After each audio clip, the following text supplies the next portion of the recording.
Retornamos al Tribunal de la Tarde. Gracias, muchísimas gracias por permanecer con nosotros.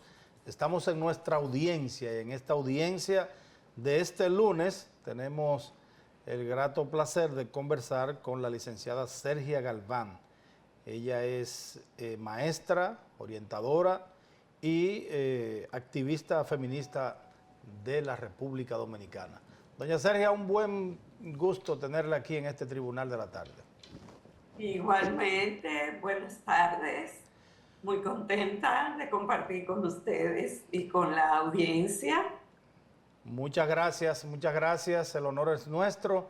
Cuéntenos cómo ustedes están observando los debates que se están generando en torno a esta pieza legislativa que ha durado tantos años en el Congreso Nacional y que finalmente pues ahora se está debatiendo de nuevo con con la particularidad que ha sido aprobada en 2 lecturas consecutivas en el Senado de la República y ya está en discusión en la Cámara de Diputados. Me refiero al Código Penal de la República Dominicana y estos articulados que han traído tantas controversias.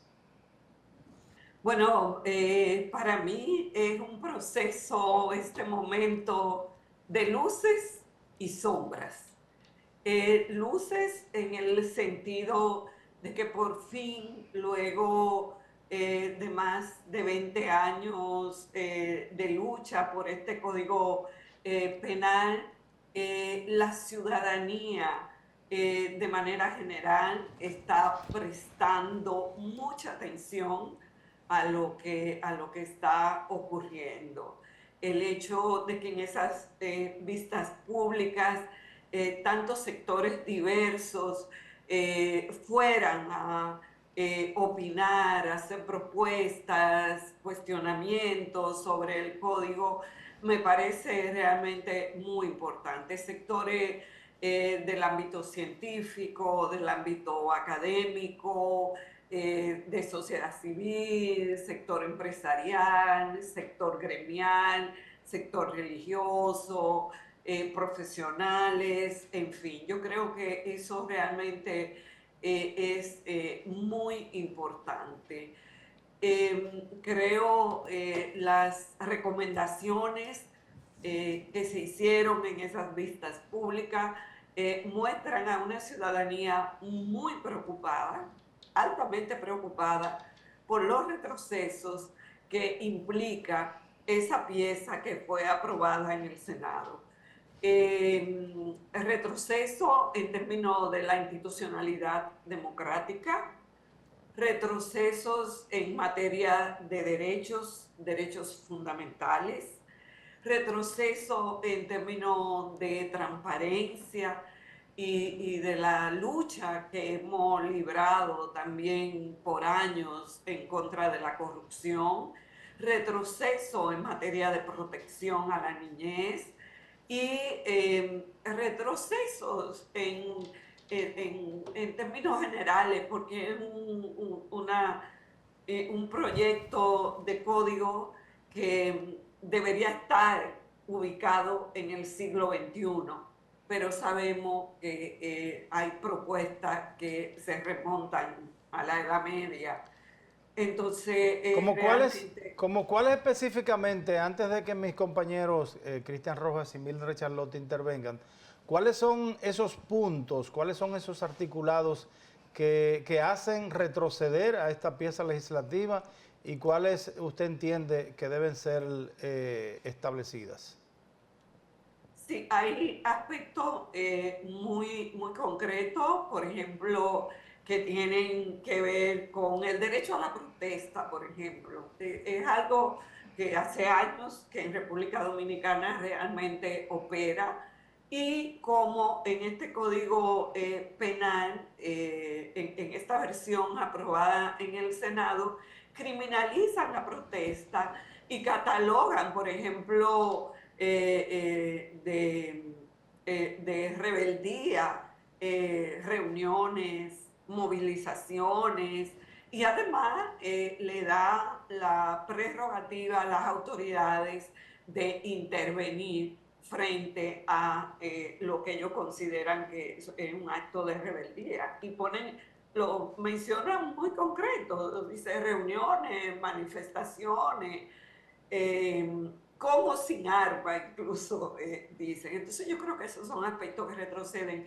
Igualmente un retroceso muy grande todo lo que tiene que ver con la protección de la niñez. En este país ha habido avances significativos en términos de la protección y la garantía de la niñez. Sin embargo, este código retrocede en muchos aspectos. Por ejemplo, el maltrato físico, la violencia física contra niñas, niños y adolescentes, algo que ya está penado incluso en el Código del Menor, que está sancionado en la Convención sobre los Derechos del Niño, que forma parte de nuestra estructura jurídica y legal. Entonces, el hecho de que ese tipo de agresiones físicas no se consideren violencia, realmente es un retroceso. Yo creo que en la sociedad hemos avanzado en términos de educar, manera de educar. Yo soy madre, yo eduqué a mi hijo sin nunca tener que llegar a la agresión física. Y como una manera yo digo, de marear a la gente, ¿no? Dicen, no, lo que vamos a aplicar es, vamos a decir que sea proporcional y que sea intervención mínima. O sea, ¿qué entendemos por proporcional? Que usted le dé golpe al niño, que le den 5 puntos o que le den 10 puntos. ¿Qué es lo proporcional?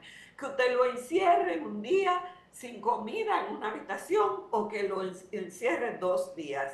¿Qué es lo proporcional? Entonces, esto es muy ambiguo y abre una brecha muy grande a ese castigo. Igualmente, este código retrocede en materia de la discriminación. Fíjate que este código va como por 15 o 20. Yo tengo 16 versiones en mi computadora de código, del primer código. Y en todas las versiones del código hubo 2 aspectos que siempre estuvieron. Primero, que la discriminación es un acto de acción pública, tanto de acción pública como de instancia privada. Esta nueva versión del código dice, no, la discriminación es un acto de acción pública a instancia privada. ¿Qué quiere decir eso?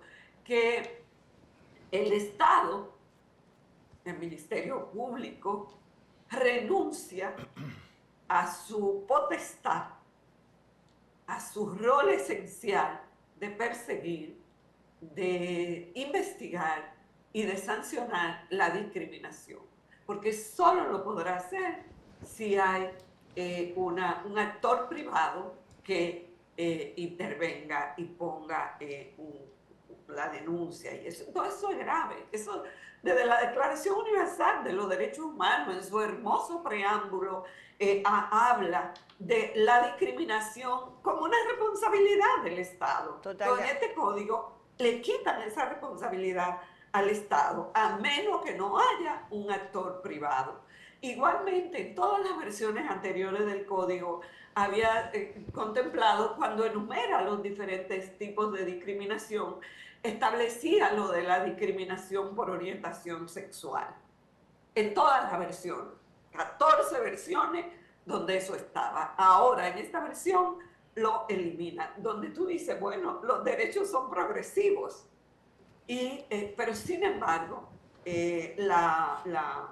lo elimina. Entonces, esto es grave porque para nadie es un secreto que la persona, en función de su orientación sexual, son víctimas de discriminación laboral, en la educación, Sergia, en la calle. Entonces, esto es grave. Sergia, sin lugar a dudas, una de las situaciones o de las entidades que ha presentado un mayor nivel de criticidad y oposición a las 3 causales ha sido la Iglesia en sus diferentes manifestaciones, la cristiana y la cristiana evangélica. ¿Pudiera pensarse que se pudiera identificar algún punto de acuerdo o sencillamente la Iglesia y las 3 causales serían siempre tendrían esa visión antagónica? Mira, la iglesia, las iglesias, el liderazgo, digamos, porque siempre hago esa precisión, que esas posiciones no son las posiciones mayoritarias de la iglesia católica, ni siquiera de las iglesias evangélicas, no es una posición mayoritaria, es una posición de la jerarquía de esas iglesias. Entonces, esas iglesias, lo único que les interesa y que le ha interesado en este código es ir en contra de todo lo que sean derechos de las mujeres y derechos de minorías. Entonces, siempre se van a oponer, ahí no hay punto medio, todo lo que significa derecho, e incluso fíjate que están con las tres causales, pero son los mismos que están apoyando que la violación sexual, el incesto, prescriba. Eso es grave cuando dice a un niño, ¿qué quiere decir esto? Que a una niña la violan a los 3 años, a los 2 años, su abuelo, su padre, su hermano, y eso va a tener una prescripción, una caducidad.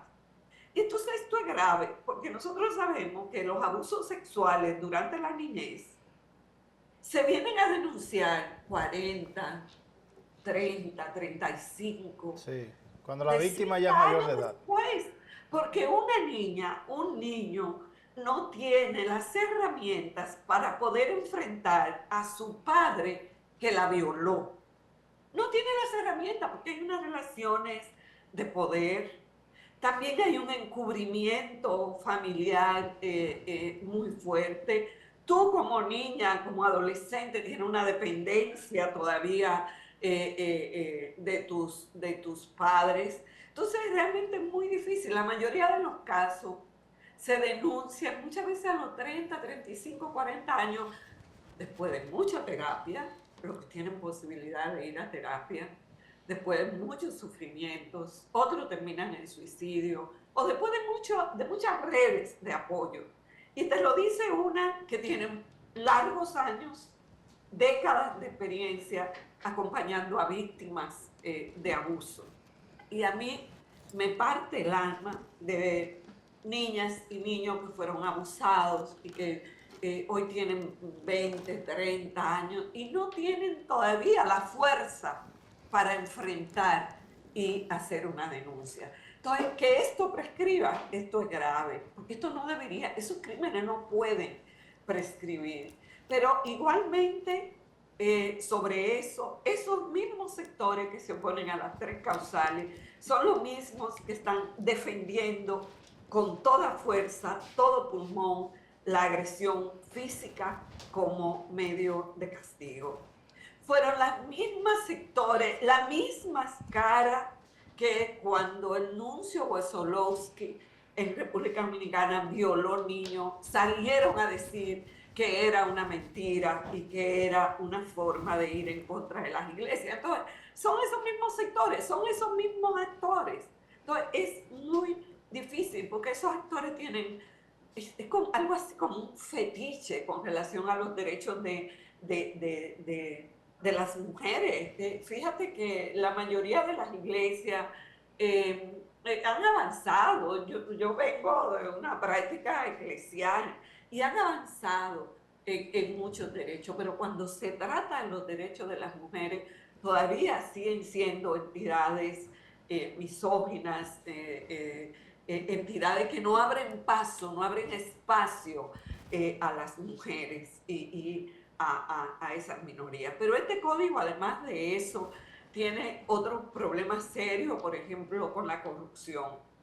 Nosotros hemos tenido una lucha muy hermosa de lucha contra la corrupción, donde la sociedad dominicana tomó conciencia y empezó a luchar. Recuerden todas aquellas llamadas de toque de calderos, de marchas gigantes contra la corrupción. Y yo creo que el país avanzó. Y era necesario que el país avanzara en eso. Pero este código ahora dice, no, la corrupción, el combate a la corrupción, el delito de infracción contra patrimonio público tiene una fecha de caducidad. A los 20 años, usted puede desfalcar el Estado y usted solamente tiene que asegurarse de que el proceso no llegue a la culminación judicial antes de los 20 años. Entonces esto es grave porque nosotros sabemos que primero los delitos de corrupción contra el Estado tardan años y años en descubrirse. Sabemos cómo los procesos también judiciales son lentos y tardan mucho, pero sin embargo el impacto de las infracciones contra el patrimonio público se expresa en pobreza, en falta de vivienda, en mala calidad de los servicios de salud, en mala calidad de los servicios comunales, de arreglo de calle, de alumbrado, de seguridad en términos generales. Entonces es grave que nosotros digamos, que este código diga que esos delitos pueden prescribir. Señora Sergia, la posición de la comunidad internacional con relación al código, ¿cuál es? Y si usted se siente respaldada por la comunidad internacional. Bueno, primero, nosotros nos sentimos altamente respaldadas por la comunidad internacional porque los derechos internacionales, los derechos humanos, los instrumentos internacionales de garantía de derechos forman parte estructural de nuestro sistema de derecho. Las convenciones de Naciones Unidas, las convenciones de la OEA, todos los instrumentos internacionales de garantía, de protección de los derechos humanos tienen rango constitucional. Entonces, yo creo que eso también hace que nos sintamos nosotros protegidos. Cuando aquí se invoca la Convención de Naciones Unidas sobre los derechos del niño, o los derechos de las mujeres, o los derechos de la persona con discapacidad, estamos hablando de nuestro marco constitucional y que queda muy claro en nuestra Constitución y además que obligan, según dice la Constitución, ¿no?, a todos los poderes públicos. Eso no lo inventamos las feministas porque no quieren decir como esta es la agenda internacional. No. Por la República Dominicana, en su modificación constitucional de 2010, que estableció que todos esos instrumentos de garantía y de protección de derechos humanos tienen rango constitucional. Sergia, así mismo, bueno, parecería en la sociedad dominicana, y ha aparecido así durante estos 20 años que tiene ese Código Penal dando vueltas de gaveta en el Congreso Nacional, parecería que el único punto que no tiene inflexión es el tema de la despenalización del aborto. Sin embargo, de acuerdo a los temas que usted misma ha citado en el día de hoy, hay muchas dicotomías, hay muchas incongruencias en el código, incluso en el mismo aspecto de la violación sexual se establece una pena de 20 años de prisión, pero reducida, se podría reducir a 10 años en el caso de que la violación sea cometida entre parejas, algo insólito, porque una violación es una violación donde quiera, en cualquier terreno, claro, y con cualquier persona. Ahora bien, la despenalización del aborto, ese punto ni siquiera debería estar haciendo mella en esta discusión porque el artículo 37 de la Constitución de la República es taxativamente claro y de aprobarse una despenalización en la ley, entonces podría ir al Tribunal Constitucional y declararse nulo de toda nulidad. Ok. Bueno, permítame diferir en un sentido. El artículo 37 establece que el derecho a la vida es inviolable desde la concepción hasta la muerte. Pregunta. Correcto. ¿Incluye también la vida de la madre?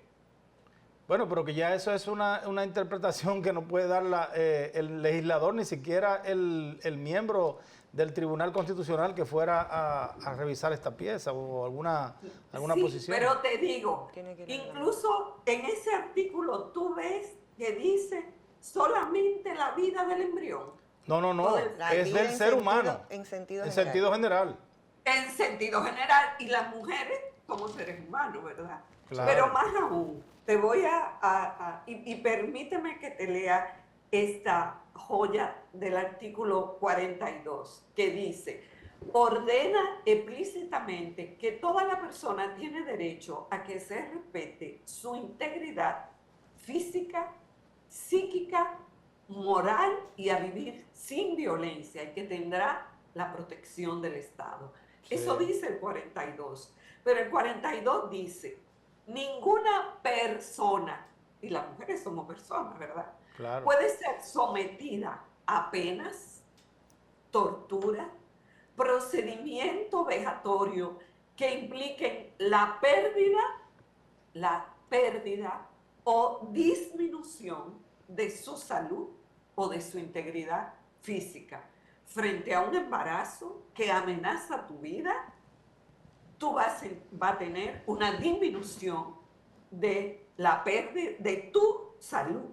Frente a un embarazo del crimen, de la violación, si te obligan, tú vas a tener una violación del derecho a la integridad.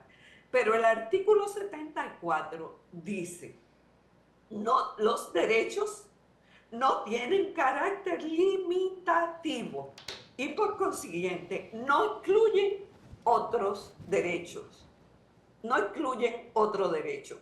Y le dice el legislador en el artículo 74 de la Constitución, dice: los poderes públicos interpretan y aplican la norma relativa a los derechos fundamentales y su garantía en el sentido más favorable a la persona titular de los mismos. Y en caso de conflicto entre derechos fundamentales, procurarán armonizar los bienes e intereses protegidos por la Constitución. Y el artículo 61 ordena velar por la protección de la salud de todas las personas. Entonces, con esto quiero decir que en la Constitución Dominicana existe la base para incluir las 3 causales, pero voy más lejos. Ustedes saben que hay 194 países, ¿verdad? De Sí. 194 países, solamente en 4 países no se consideran las causales. Y para información de esta audiencia, Resumiendo ahí, doña Sergia, que tenemos el tiempo encima. sí, y para la edificación de esta audiencia, la mayoría de países contemplan en su legislación la protección de la vida. O sea, nosotros no somos los mejores del mundo que tenemos la protección de la vida. No, esto viene del Código francés. La protección de la vida está en la mayoría de legislaciones que contemplan las causales. En México, en Portugal tiene exactamente, textualmente el mismo artículo, la Muy bien. Constitución de Portugal. Y sin embargo, en Portugal no solamente están las causales. El aborto es un derecho antes de las 12 semanas. Gracias. Venezuela, Guatemala, Sí, sí. Gracias. Chile, toda la mayoría de países. Entonces, estas no son razones para realmente no mantener las causales, que son excepciones extremas de salud. Ni siquiera están las mujeres ejerciendo un derecho. Es la Muy bien. garantía de salud. Esto incluso es una cuestión de salud pública y una decisión que debería tomar la mujer en coordinación con su núcleo familiar. Entonces yo espero que República Dominicana se salga de esa lista, que junto con Haití, Nicaragua, y en Nicaragua donde siempre hubo las causales, Bien. fue el presidente Ortega que negoció con el cardenal Obando y le dijo: si tú me das el apoyo de tu iglesia, yo te penalizo de Gracias, manera absoluta el gracias, aborto. gracias, muchas gracias, doña Sergia Galván, gracias por estar con nosotros aquí en este Tribunal de la Tarde. A ustedes también Y la quiero amabilidad de... invitarle el miércoles a las 5 de la tarde frente al Palacio Nacional. Bien, Perfecto. gracias, Gracias. muchísimas gracias. A ustedes también, señores, las gracias por la amabilidad de sintonizarnos mañana, si Dios lo permite, de 5 a 6, aquí estaremos una vez más en este Tribunal de la Tarde por Telefuturo, Canal 23.